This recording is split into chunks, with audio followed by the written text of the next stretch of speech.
this is Jimmy Bach, and this is History with Jimmy, along producer Chandler Holmes, and our two local historians, Brian Caverly and Jake Baluta. And Jake has a very interesting story, and I'm glad he was able to stick around for episode 34 and tell about where he grew up. And this particular story that he's going to tell was actually published in the Press Enterprise, and we have a copy of it here.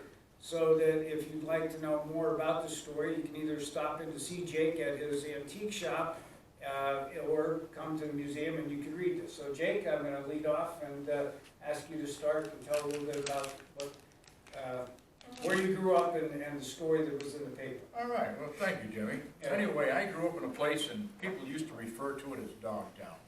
In fact, it's on a map's Dogtown, but the real official name of that particular area is the village of Rome. And as a young man, there was this old guy that lived in the woods, and I'm way back in the woods. Now, when I tell you way back, his name was Louis Paulinelli. And Louis clued me in a lot what happened there in the village of Rome. The buildings were basically all made out of concrete. And the remnants, when you go down Route 11, before you get to village of Rome, Dogtown, on the right-hand side, you see a remnant of a concrete structure. And that was part of the whole village. As you traveled up through the rest of the town, you could see there were 3 or 4 other buildings, the remains of them. There is one totally remaining complete concrete building. You wouldn't recognize it as concrete because they put some siding on it, but that's what it was. But I can remember Louis telling me, and of course my friend Mike Santai, we grew up there, there was a huge vineyard. To us it was huge. And we used to go in and sneak some grapes and do whatever we can. But on weekends the Italians would play bocce ball. They called it the buccius. I don't know how that was their pronunciation of the buccius. And they would play games. One of the games is the finger games, and they would throw out fingers and they would call the numbers. And I don't know how you play it, but they would get pretty animated playing this particular game of fingers. Dogtown, village of Rome, we had the Cool Nook Inn at that time. And I personally remember this. There was a Greyhound bus stop at our place. You could buy a ticket at that time from anywhere in the United States that Greyhound ran, and it went right directly to Dogtown, printed right on the ticket. And I actually saw that. I said, wow, this is something. At that particular time, since there was no really local buses, the Greyhound was the main transportation for people without a car. So what you would do is stand alongside the highway, and if you saw the Greyhound coming, you knew what time his schedule would be. You stood out near the end of the road, waved at the bus, and he would stop and pull over and take you to your destination, and you would pay him directly. At this particular time, this is in the 40s, and we moved there in 1946, and it must have been about 1947, 47 maybe. We had, I think there was only 4 or 5 cabins my dad had at the time. And he says there was this one particular traveler. It was late at night. He woke my father up, ringing the doorbell, needed a place to stay. And he spent the night there, and in the morning my dad says, that was one of the richest men in the world.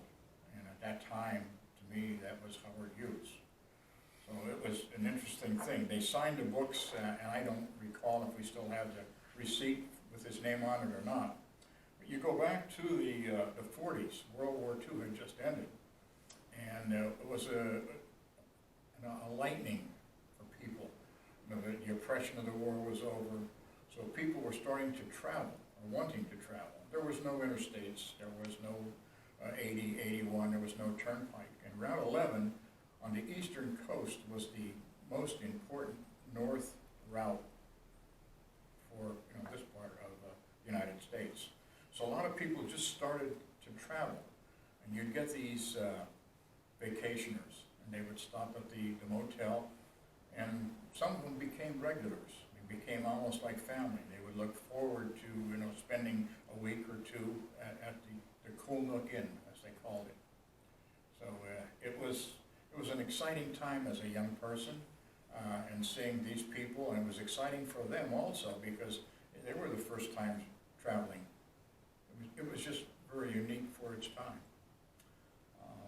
I remember when Johnny McBride Johnny Mac Brown. Johnny Mac Brown, stayed at the Colonial. cowboy movie star. Wow. He was, and a kid in the 40s and 50s, he was one of the big names, Johnny Mac Brown. I remember they had two 1953 Buicks they pulled into the place, and they had these big cow horns on the hood, and they had all kind of extra, they had all these extra lights on the car, I mean, and these guys were wearing their cowboy clothes and everything, and of course they did it wanting people to know, but telling you, don't tell anybody that we're here, knowing that everybody would, and of course the newspaper showed up, and they were quite entertaining. But, it was an event at the Well, time. I remember he appeared at the Center Theater, signed autographs. Yeah. Wow. Wow. There was another thing, the Center Theater, well, we're out of that episode, but that was, you know, again, living in Dogtown, the village of Rome, what was there to do? On a Saturday, you went up for a quarter, you went to the movies, and you saw, what the heck, Zombies of the Stratosphere. Wow. We usually saw at least 2 or 3 cartoons, Yeah, a short like Yeah. the Three Stooges or Behind the Eight Ball. yeah. And who worked there? Who was directing it? Well, at one point, Itchy Cahill. Ed Cahill. Wow. Ed Cahill. Ellsworth Cahill. Yes, yeah. Yeah, he also worked at the Garden Drive-In. I remember we used to go to the Garden Drive-In and stuff. And later, the Kokora brothers worked there as well, Mike and Paul. And one, I know we're out of the episode that we passed, but one of the things that we should have mentioned was the famous baseball league that was here in town. It was a softball league, but Brian knows more about that, you know, the official opening of the league. Oh, the Spongeball League. Spongeball league, and they were special balls you had to buy them at the 5 and dime, but there were a certain brand of ball. If it wasn't that, it wasn't official. Yeah, you went down to Dotson's, and they sold these sponge balls. I don't remember the name either. My brother Denny and some of his friends, Chuck Post, Slick Price, Wintersteins, and a bunch of others. They were all high school athletes, or had been. And they had this sponge ball league, and somebody would throw the sponge ball against the back of the railroad depot. And then you had a very small bat, probably was a kid's bat.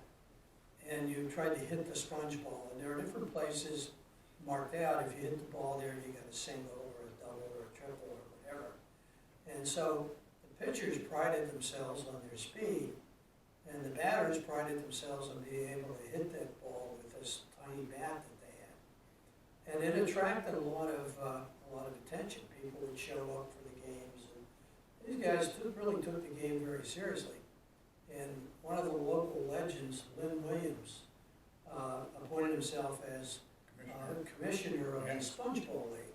Yeah. And he would secure talent for the Spongeball League during the off season, and everybody had to sign a contract.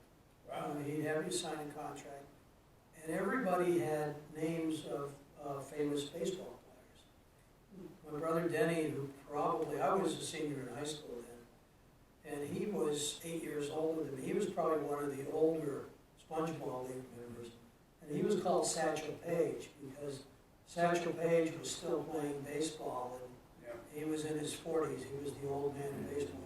Denny, of course, was Satchel Paige. Yeah. Jay Crowley was, remember that? Then, Jay Crowley was Moose. Mhm.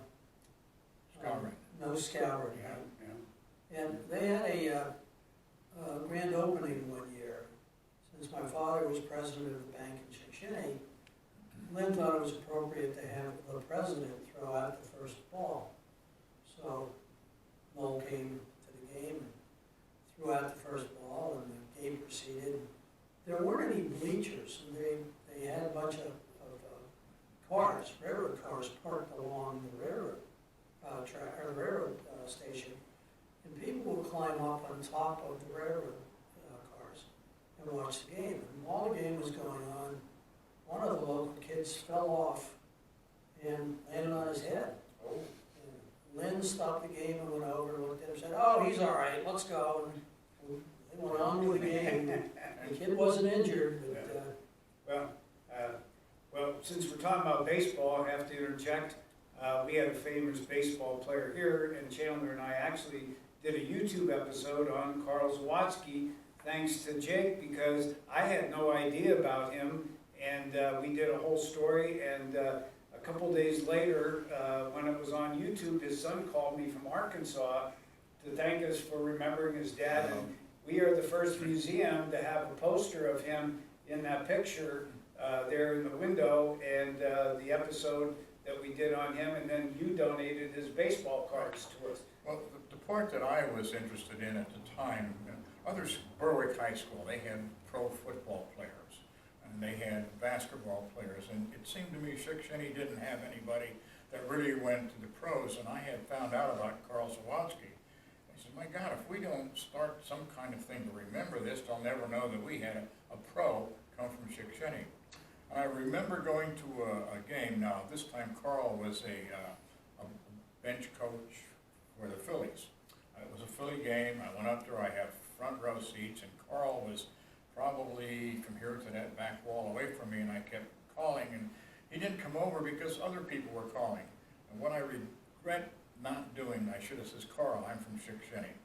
And I'm sure he would have come over because on his baseball card it says Shikshinny, that's where he was born. So I think it's important to remember the people who are from here, who are important to this town, important to us. There's a lot of history here. well, there are other people who may not have been celebrities per se, but were related celebrities. I'm thinking of John Voight's father or grandfather, who apparently worked in the Stackhouse breaker down Yeah. here. And John Voight has a brother whose name is Chip Taylor. I don't know what his actual name is, but that's his stage name. And he wrote a song called The Coal Fields of Shikshinny. And he talks about leaving, getting his pay stubs from the Stackhouse breaker, and unfortunately mixes up the rivers because he sails away on the Allegheny River from the breaker. But, the rest of it seems to fit in with Shikshinny. Well, my sister personally met him, Chip Taylor, and he traveled, or he had in the past, and when he travels to Europe, and especially England and Scotland, Ireland, he said one of the most requested songs he has is The Coal Fields of Shikshinny. And you could, check it out on YouTube, or check it on your computer, whatever. It's there. I can probably get it right now and play it. Wow. Coal Fields of Shikshinny. So, Well, do you gentlemen have anything else you'd like to add to this episode? I appreciate the opportunity of being here, sharing what we have. Well, I'm hoping we can get you guys to come back and do another episode and bring some of your history Certainly. back and stuff, and we appreciate you guys coming here and stuff, and we really appreciate you guys starting the Historical Society, because none of this would have ever happened, without you guys, just like this YouTube episode would never happen without my producer Chandler Holmes, because I had no idea how to get a YouTube channel, and I had no idea how to do the other part, so I'm grateful for him. You ought to have one of these stories here, because your audience doesn't get a chance to see. Well, he actually did 2 episodes. Oh, did he? Yeah, his World War II reenactment stuff is right behind us, and he donates that, let us use that, and he's been in 2 episodes so far. This will be episode 34, will be our last one for just starting this year, and we'll be doing more. So we'll be asking you guys to think of some other stories to do it, and come down and do a YouTube.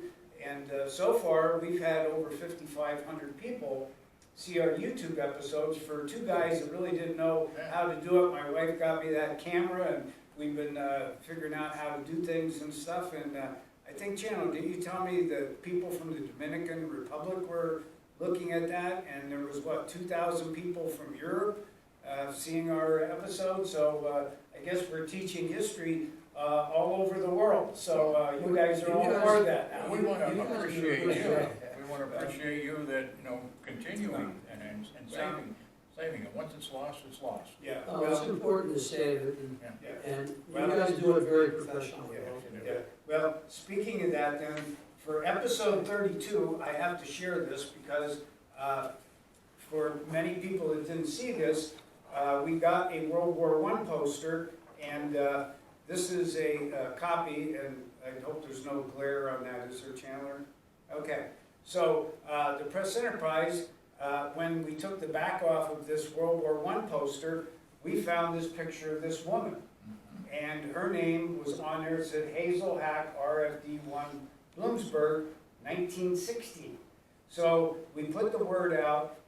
Chelsea Strub from Channel 16, the Press Enterprise, come down to the story, and the phone almost blew off the hook. We got so many calls and people trying to give us information, and finally we located the two granddaughters.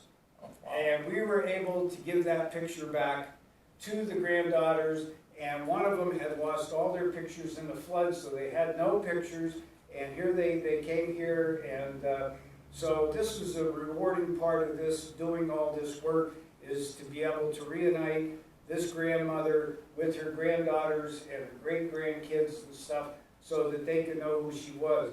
And then, at the very end, the one granddaughter, Lana, gave me this poem that she wrote for her two sons that were going into World War II in the Navy. And she wrote this poem, and so we have a copy of this poem that she wrote about that. So that makes it all worthwhile. Yes, it does. Yeah, Yes, it does. So, okay, well, we're going to close out this episode 34. Again, we thank Brian and Jake for coming. We look forward to them coming back and sharing some more local history. I'm Jimmy Bach, along with my producer, Chandler Holmes. This is episode 34. If you'd like to come for a tour of the museum, or you can go to Cheryl's website to get my phone number. I only do it by appointment. We've done 250 tours so far. We've had people from 20 different states come here. So it takes about an hour and a half to 2 hours to do a good tour. So thank you very much for watching. Please click the like and subscribe. It gets more people to come to the museum, and also document our YouTubes that we do. Thank you very much.